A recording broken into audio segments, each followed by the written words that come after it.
عامر، شریعت نے نماز کے لیے اس بات کا حکم دیا ہے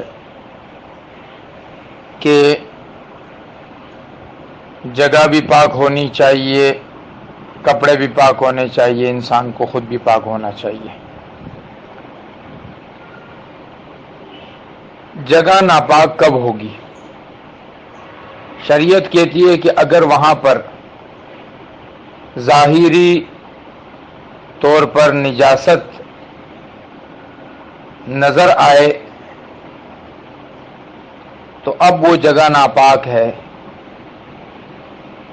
ورنہ صرف کسی کی جوتی کے آنے سے، کسی کے چپل کے ساتھ پھرنے سے، لوگوں کے جانے آنے کی جگہ ہونے کی وجہ سے جگہ ناپاک نہیں ہوتی ہے۔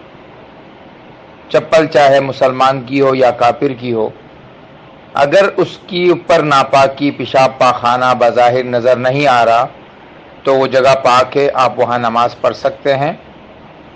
اس کی وجہ سے کسی جگہ کو نماز کے قابل نہ سمجھنا یہ غلط ہے۔